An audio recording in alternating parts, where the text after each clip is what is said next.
Bem-vindos ao canal do Lorde Macabro.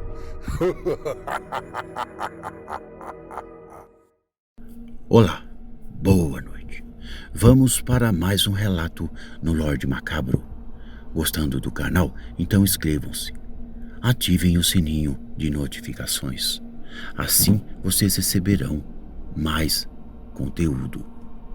Gostaria de pedir a vocês, inscritos e não inscritos, para que colaborem e compartilhem os nossos vídeos. Obrigado. Inaugurado em 1971 e localizado na Avenida 9 de Julho, em São Paulo, o edifício Joelma pegou fogo no dia 1º de fevereiro de 1974. O incêndio foi iniciado no 12º andar do edifício, que possuía 25 andares. Essa tragédia resultou em mais de 180 mortes e muitos feridos. Alguns anos se passaram e muitas coisas são sussurradas a respeito do edifício Joelma. A história que iremos narrar hoje é uma delas.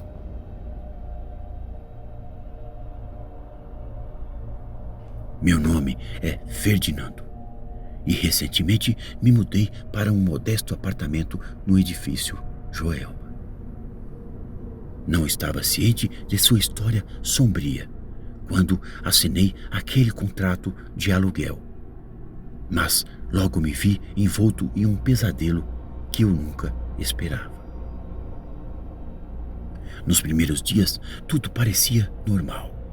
No entanto, à medida que a noite caía, eu começava a ouvir um choro insistente, vindo de algum lugar bem próximo. Era uma voz infantil, uma menina gritando incessantemente por mamãe, mamãe. Eu então presumi que fosse uma criança no andar de baixo. Mas a intensidade daquele choro me perturbava profundamente. No entanto, quando mencionei o choro para os meus vizinhos, eles me lançaram olhares preocupados e evitaram o assunto. Foi então que eu comecei a suspeitar que algo estava terrivelmente errado. Pesquisando na internet e nos livros antigos, descobri a história sinistra daquele edifício. Sim, o edifício Joelma e um incêndio devastador que o havia consumido décadas atrás.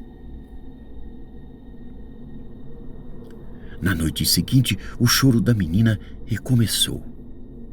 Mas, desta vez, eu estava determinado em encontrar a fonte.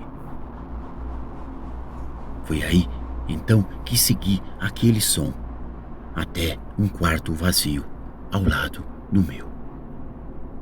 Era o quarto 415. Bati na porta, mas não havia resposta. Então, com cuidado, adentrei ao ambiente. O quarto estava vazio e empoeirado, mas o choro daquela menina ecoava de todos os cantos.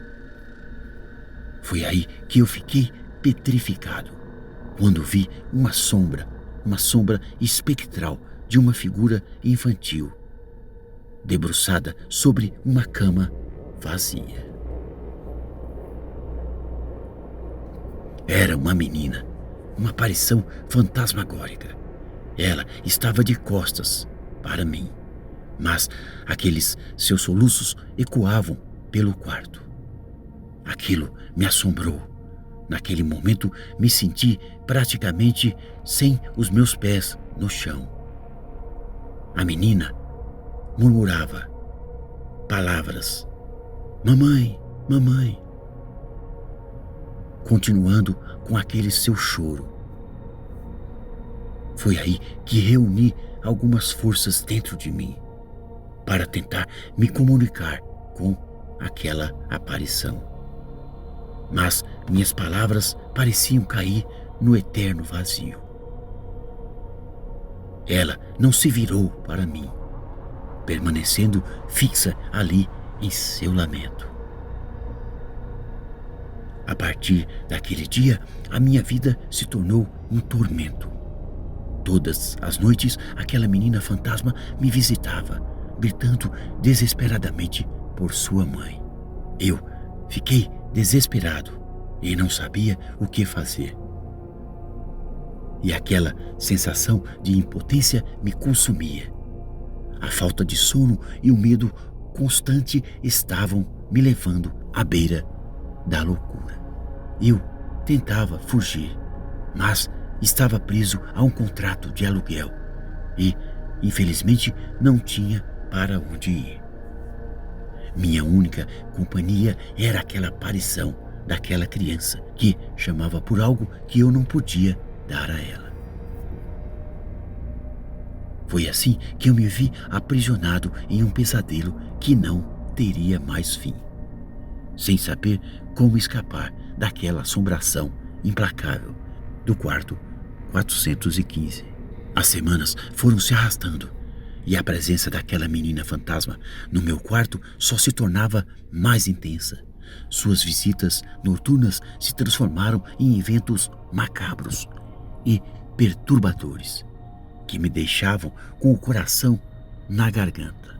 Cada vez que eu fechava os olhos para tentar escapar daquele pesadelo, eu podia sentir a sua respiração gelada em meu ouvido, como se ela estivesse bem ao meu lado. Os gritos por mamãe se tornaram mais agudos e angustiantes, reverberando por toda a escuridão do meu quarto. A minha sanidade estava desmoronando rapidamente. Comecei a ouvir sussurros inaudíveis ao longo do dia, vozes sibilantes que ecoavam pelos corredores desertos do edifício. As paredes daquele quarto pareciam pulsar com uma energia sinistra. Objetos se moviam por conta própria, dançando no ar como marionetes macabras. Certa noite, quando a menina fantasma apareceu novamente, ela finalmente se virou para me encarar. Seu rosto estava contorcido em uma angústia terrível, e seus olhos vazios fixaram nos meus com uma intensidade que me gelou até os ossos. Seus lábios tremiam enquanto ela sussurrava em um tom distorcido e assustador. Por que você não a encontrou? Mamãe? Eu estava paralisado pelo medo, sem poder responder. A menina estendeu aquela mão fantasmagórica em minha direção e, com um toque gélido, atravessou a minha pele. Aquela sensação de desespero e tristeza inundou o meu corpo, como se eu estivesse compartilhando a agonia daquele próprio fantasma. Foi nesse momento que eu percebi que não havia escapatória. Aquele quarto havia se tornado a minha prisão pessoal, e aquela menina fantasma estaria determinada a me atormentar até o fim dos meus dias. A cada noite que passava, minha sanidade se esvaziava como um balde furado, e eu me via afundado cada vez mais naquele abismo do desconhecido. O edifício Joelma revelou-se como uma armadilha mortal, e eu era apenas uma vítima de sua história sombria e macabra. Nunca vou me esquecer daqueles gritos daquela menina, junto com aqueles sussurros nos corredores vazios e aquela sensação de desamparo que me envolvia. Até hoje me pergunto se algum dia conseguirei escapar desse pesadelo, ou se estou condenado a vagar para sempre no mundo sobrenatural do quarto 415 do edifício Joelma. O terror no quarto 415 daquele edifício finalmente se tornou insuportável. Cada noite era uma provação e eu estava à beira da insanidade. Não conseguia mais dormir. A minha mente estava constantemente em um estado de alerta máximo. As sombras pareciam se mover por todo aquele apartamento e os sons inquietantes ecoavam dia e noite. Comecei a perder peso rapidamente. Minha saúde estava se deteriorando e meus amigos estavam preocupados com a minha condição mental. Foi quando finalmente decidi que não poderia mais continuar assim. O quarto e aquela sua presença sinistra foram demais para eu suportar. Empacotei minhas coisas em um frenesi de ansiedade e, sem olhar para trás, abandonei aquele apartamento no meio da noite. Enquanto saía daquele edifício, senti uma sensação de alívio e liberdade que não experimentara em muito tempo. Mas, ao mesmo tempo, eu sabia que nunca poderia esquecer os horrores que vivi naquele lugar maldito. Hoje moro em um outro lugar, mas o medo e o trauma daquelas noites assombradas naquele quarto nunca me deixaram.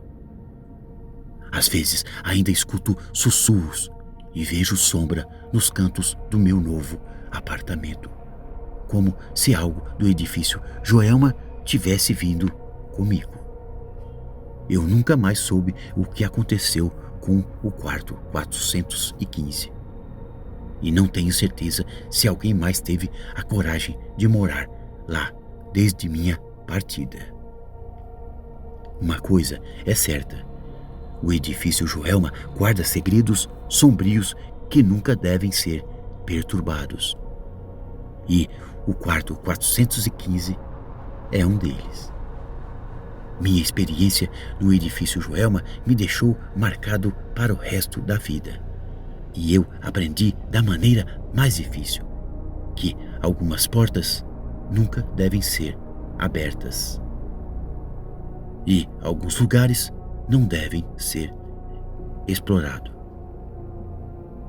Boa noite.